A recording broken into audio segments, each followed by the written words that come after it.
Hey, it's Mark Ferguson with Investor More. I'm standing outside Blue Steel Real Estate, my office. We have the super out for the first time. It's first time ever at Blue Steel Real Estate.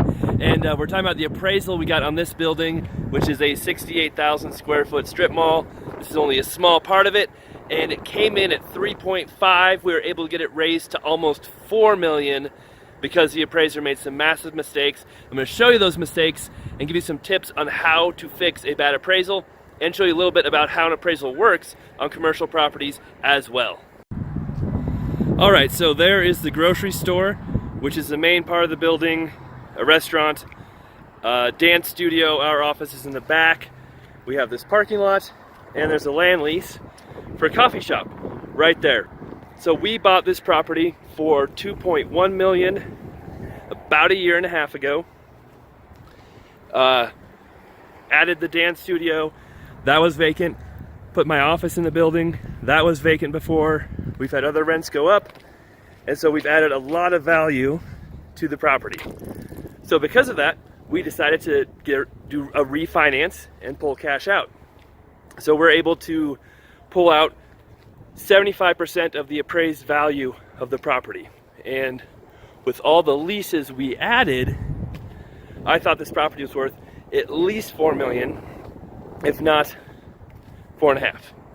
So what we did, talked to our bank who first financed the property and had an appraisal done. Took them forever to do the appraisal, and it's so expensive, like $3,500 for that appraisal, which was actually one of the cheaper options. There's another guy who would do it for $8,000. So got that appraisal back and came in at 3.5, which was very low.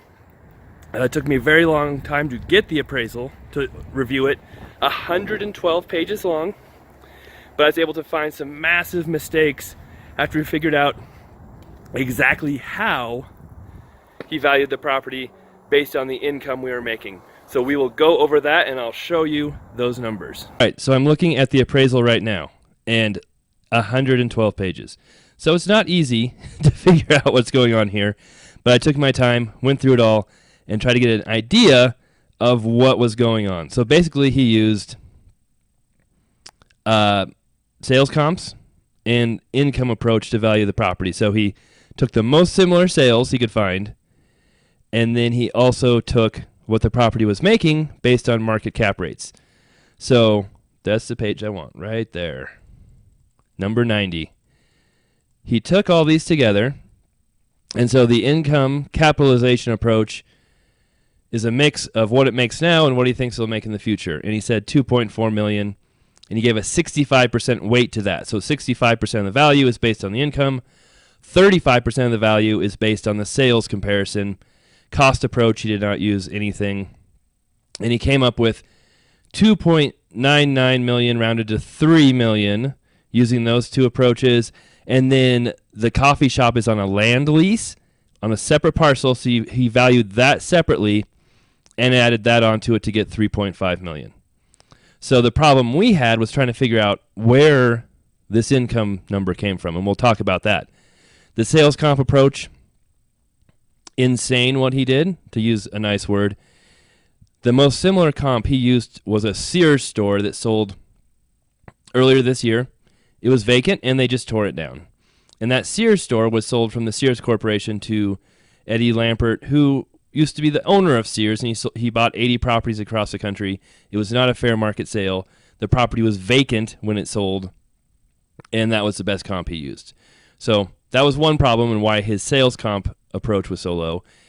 For land value, he came up with $587,000, which is probably a quarter of what the actual land value is here. We have 4.5 acres on the busiest 4-lane street in Greeley, Colorado, which has over 100,000 people.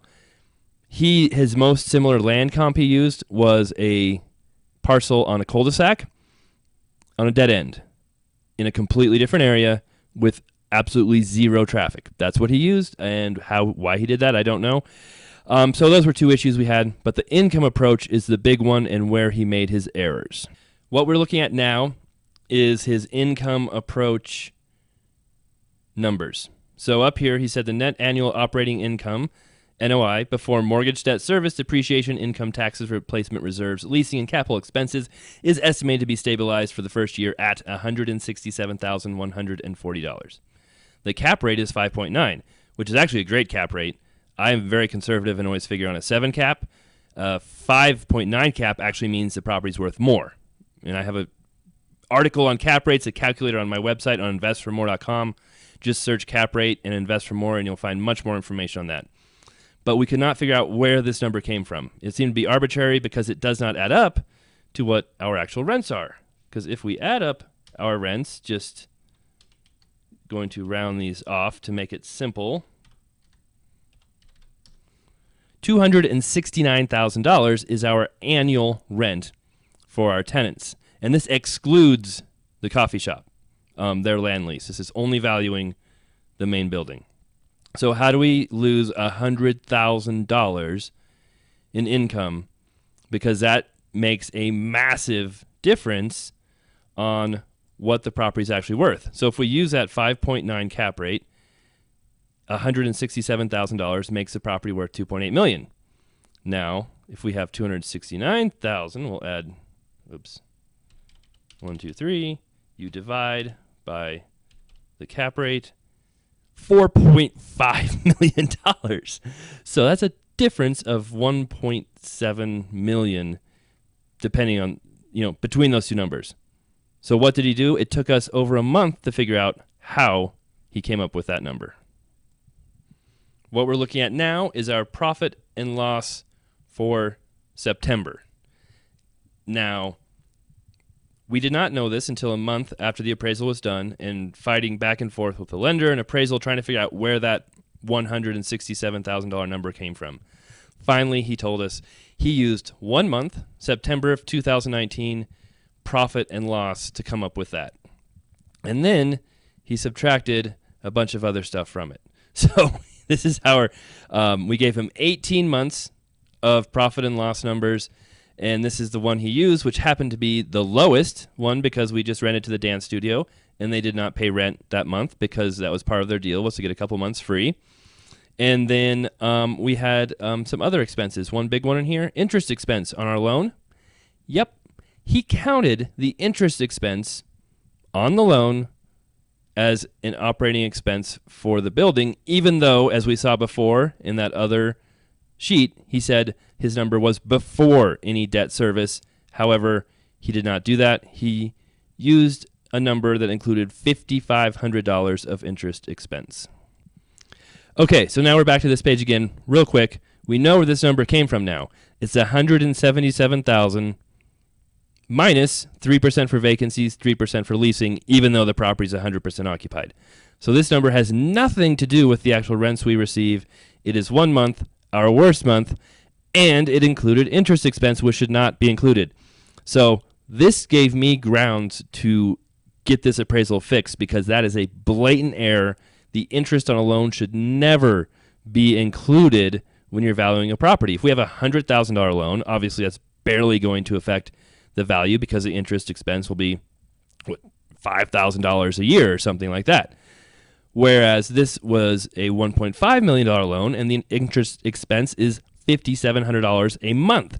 What if we had a $5 million loan? Now the interest expense is what? $15,000, $20,000 a month, and the property is worth negative $10 million.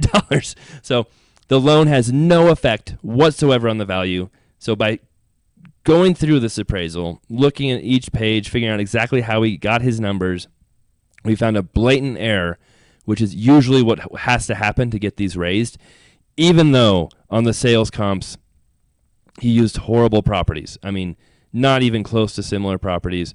That's an opinion. That's his subjective opinion. It's hard to argue that if he's not going to change on that opinion. On the income approach, if he had used real numbers or used a different cap rate, it's hard to argue with him on that side of it. But since he used wrong numbers, had a blatant error, that gives us grounds to get it fixed, and we were able to get it changed. Here we find the new appraisal with the new income numbers, and he came up with $213,000 for income now. That increased the values of everything. Now all of a sudden he has it valued at $3.159 for income, instead of the 2.4, whatever it was before. What's interesting, I'm going to show you something, is this number, you might say, hey, that doesn't quite add up with what my numbers were, and you are completely correct. I'm going to show you something here. He changed the entire way he valued the property in his updated appraisal. Here we have his income calculations, basically. So what he did, we have $270,000 total net annual market rent, which is close to our number, what we had. However, we have triple N leases, which means the tenant pays all expenses, and that was not included in this number. But that, again, that's something that I didn't feel like fighting over again. However, what he did differently this time, he decreased 3% for vacancies right there. He took away 3% for annual leasing expenses right there, even though we're 100% occupied. I get it. I can understand that.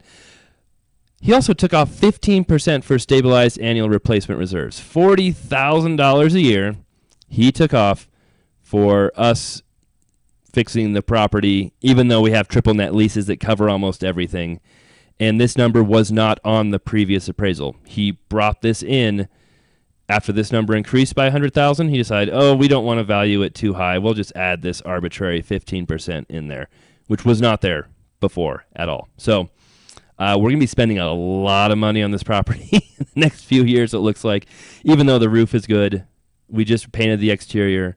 The parking lot's in decent shape. And the tenants pay for almost everything. In fact, the grocery store that's in here, not only do they pay for everything, they do all the work themselves. They maintain their parking lot. They maintain their roof. They maintain their HVAC.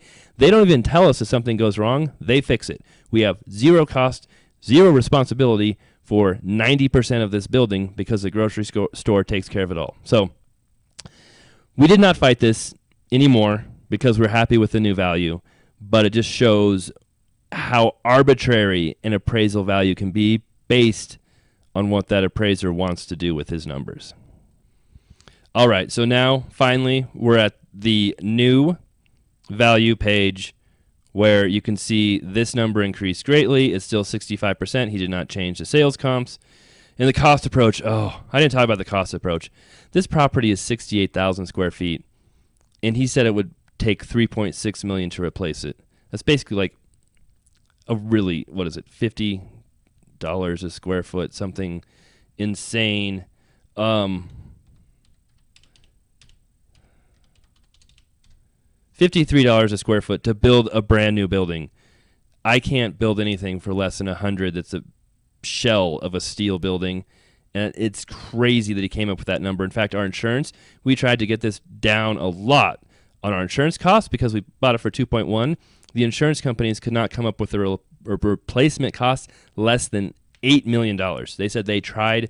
The lowest they could get the replacement cost at was $8 million, yet he somehow came up with that number too. So another thing that bugs me. But anyway, so this number raised quite a bit, even though it could have been raised much more had he actually not had that $40,000 a year in capitalization or reserves. So here, just to give you an idea of what that means, 40,000 divided by his cap rate, that would be $678,000 in value, that $40,000 a year that he put in there. So anyway, so we came up with $3.4 million plus the 5.7. What's going on? We got our value. There it is, 3.971. So now we can refinance the property at 75% of that, which gives us that. And our current loan is a little under 1.5 million. So I'll let you do the math on that one. Really happy to have gotten this figured out. This appraisal actually proved to me that my values were correct, that everything I'd been thinking about cap rates and value add and getting leases together was correct. We were able to take a $2.1 million purchase price and almost double the value in less than 2 years. And in fact, this appraisal kind of confirmed to me too that this property is worth $4.5 million at least, if not more right now, if we wanted to sell it based on the income.